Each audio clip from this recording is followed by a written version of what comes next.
What it do, since the Ptown?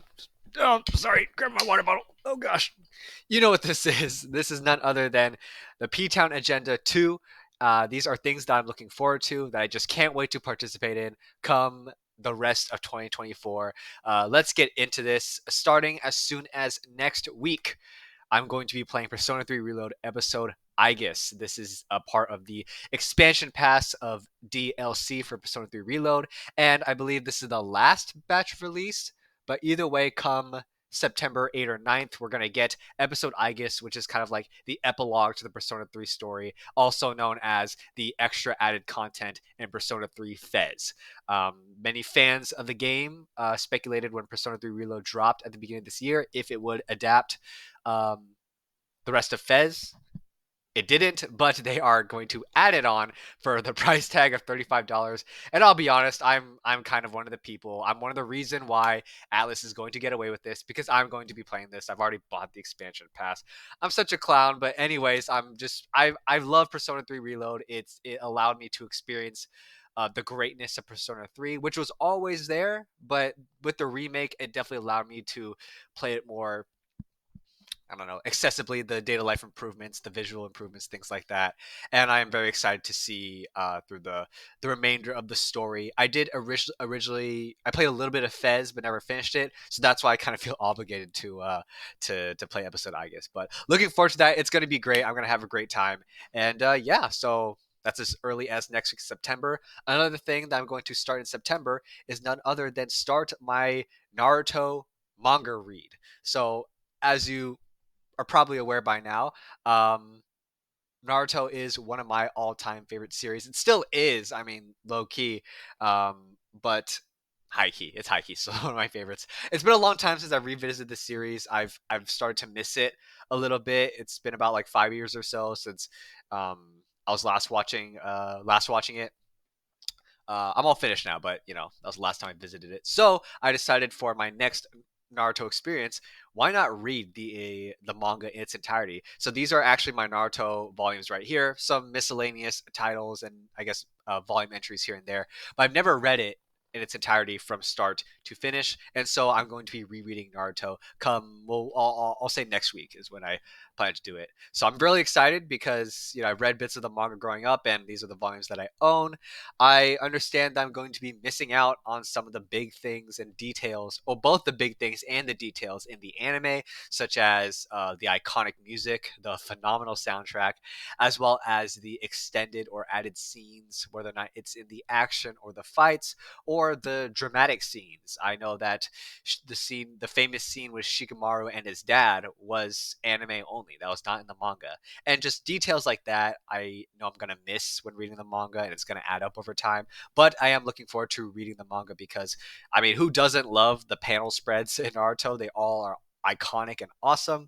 And with the manga, I feel like it's going to negate some of the pacing issues that the series had dealt with, which would be some of my biggest criticisms of Naruto. So looking forward to it, starting that next week. So yeah, another thing that I'm heavily looking forward to in September is Transformers 1. This is the animated movie coming out featuring a different origin story of the Autobots, in this case, the relationship between Megatron and Optimus Prime, at least different than what has been portrayed very recently, specifically the live action movies. This is kind of the first time in a long time we're getting an animated Transformers movie that I'm aware of. I understand that some of the TV shows had maybe like a straight to TV movie and special, but I guess as far as theatrical films go, this is, to my knowledge, the first Transformers theatrical release in a long time. So really looking forward to it. I really don't mind this new iteration of Orion Pax and Megatron before it was Megatron, whatever his name was, being friends. The Transformers have gone through a lot of different iterations in the past, so this isn't necessarily new. I'm just excited for something different. The animation looks amazing. The visual style looks so crisp and cool. The trailers I've just been delighted with, to be honest. And overall, I'm just excited for more Transformers content as usual. And Transformers 1, I think, is just going to be another fun time. Does it seem catered towards kids? Yes, but also it's Transformers. it's meant to sell toys. It's been for kids, that it's been a franchise that adults just so happen to be into as well. But either way, I'm going to be looking forward to this. I mean, this is like top one or top two most anticipated movies of this year. If it's not number one, it's number two. And either way, I'll share the other movie later. But Transformers One, really looking forward to this movie. Yeah. So next up, we're going to get into October in the timeline. The first thing I'm looking forward to in October is starting to play Metaphor ReFantazio from the same studio that brought you the Persona franchise, from the same director that brought you the iconic Persona games from 3, 4, and 5. All these people are coming back for Metaphor ReFantazio, a new JRPG IP in Atlas, and this is going to be a JRPG fantasy game. There's so much factors, and there's so much, I don't what do you call it, details, elements that makes me feel to believe that this is going to be a guaranteed banger for me. I don't really see how I can't like this game. It's going to have similar gameplay and JRPG style as Persona, same graphics engine, similar turn-based combat. Of course, we're going to see I guess, the shadows and personas that we recognize in the game too. Sure, they're going to go under a different name probably, but either way, the same Persona ism, similar, calendar system, social simulator elements from the same director as the Persona games. I really don't see why or how I can't really love this game. I'm going into it relatively cold as well. I've seen maybe one of the teaser trailers. That's it. I haven't seen any of the cutscenes or any of the new trailers recently. But either way, Metaphor ReFantazio, I'm ready to just consume the rest of my time in October.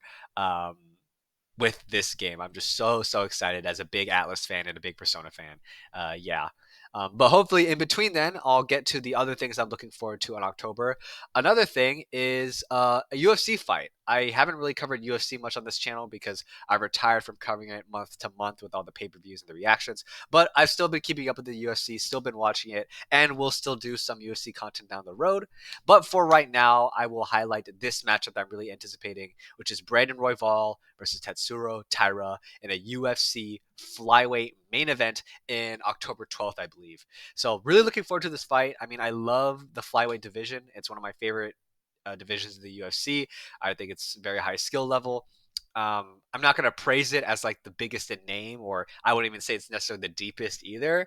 But either way, I'm a big fan of both these guys. Is what I'm going to get at. I think Brandon Roy, both these guys are two of like in my top 10, maybe top 5 favorite flyweights of all time.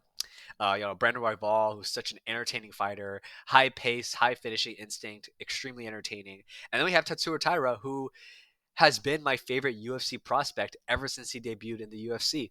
The reason why I started watching UFC prelims was to watch Taira fight and debut for the first time. I've been keeping up with all of his fights since then.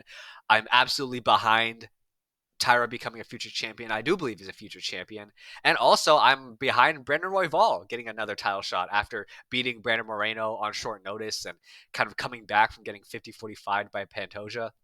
This is one of those matchups that I'm both excited for because I like both fighters. And this could be a big statement in the flyweight division, especially with Muhammad Makayev not really being in the title mix anymore. But I'm also kind of looking forward to this fight, kind of like biting on my nails like I'm eating corn, because I don't want either of these fighters to lose is what I'm getting at. I'm nervous for Taira because I think that Royval is a very tough matchup for him. Taira hasn't really experienced too much adversity in his UFC run right now, and when it comes to prospects and undefeated fighters, I'm not naive. All right, there's going to come a time where fighters are going to lose. Okay, we can only think of one. Most of us can only think of one UFC fighter that went undefeated in their career, and very few have only gone their whole careers losing once or twice. Okay, so I am very nervous for Tyler to get his 0 slashed and with the 1, and I think it's likely because honestly, I'd pick Royval in this matchup. I'd be very sad if Tyra wins, but also, like I said, after kind of hearing Royval in his interviews and his post-fight, um, press interviews after the Moreno fight, I just really felt for him, and I wanted to get behind him against a second title shot again after that Moreno fight, which was a weird fight, but either way, this is tough. This is really tough, but either way, it's definitely going to be something I'm looking forward to. And one thing about the flyweight division is that they'll fight each other. All right, they make fights happen. Say what you want. So looking forward to that. Another thing in October I'm looking for, you know what I'm trying to say. Ys 10 Nordics is coming out in mid to late October. another installment from another franchise that I am a huge fan of. I think that if this game is just as good as Ys 8 or 9, Ys is going to be a top 10, just outside top 5 JRPG franchise for me. I mean, they're it's just, I mean, hack and slash combat with large exploration, with JRPG elements from uh, move set upgrading, equipment upgrading, and base building. I mean, how can I not love a formula like Ys? And it's just it's gonna be another Ys game, and I'm just so excited. I'm just so, I mean, video games, JRPGs have been so great in 2023 and 2024, and quarter four for 2024 specifically, I'm just booked and busy when it comes to games, and this is just one of them. I really don't see how this can't be inferior to 8 or 9. Maybe if the new ship system is kind of bad and wonky, that could be a factor. I would say that's really the only factor at play. But either way, heavily looking forward to East 10 Nordics. It's another installment from another developer that I'm a huge fan of. Just another great man. I'm just eating so well. And speaking of that, another installment of another franchise I'm a huge fan of. Come November, Dragon Quest III HD 2D remake is coming out. Once again, there are multiple elements at play that makes me feel like that there's no way I'm not going to love this game. I mean, Dragon Quest III is arguably my favorite retro game. I mean, what I consider retro, I don't know. Maybe some people call it that retro, but older RPG. And just to clarify, I'm a modern JRPG player, so I don't really seek out that many retro games. Dragon Quest III is my favorite retro game, and so you're taking my favorite retro game and then giving it an HD 2D remake with the same graphics as Octopath Traveler, some data life improvements, and even some additions with potential speculation for monster taming. I mean, once again, how can I not love this game? I adore the Dragon Quest franchise. It's one of my favorite game franchises, even kind of like Ys, in which I haven't played that many games from them, but I haven't.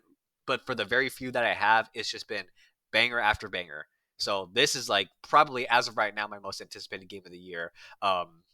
Outside of what has already passed, like Persona 3 Reload. This is going to be one of those day one games, pre-order, day one playing it. If I'm not already swarmed with playing Metaphor and Ys 10. But either way, Dragon Quest 3, probably my most anticipated game of the year. There you have it. And last but not least, come December, Nosferatu 2024, directed by Robert Eggers. In this kind of recent generation of relatively recently established directors in the horror genre. We got Jordan Peele, we got Ari Aster, and we got Robert Eggers. Those is kind of the trio that's been going around.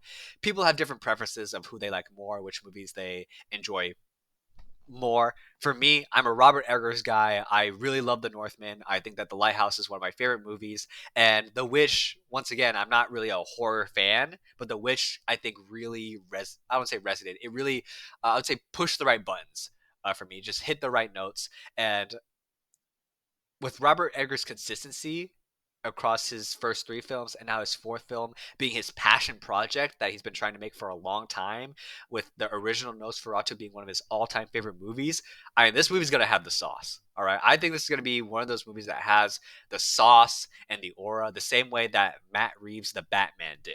Okay. I'm just so excited for Nosferatu. This comes out, I believe, Christmas weekend or like Christmas week or something like that. And I'll be celebrating the holidays with Nosferatu. So excited for.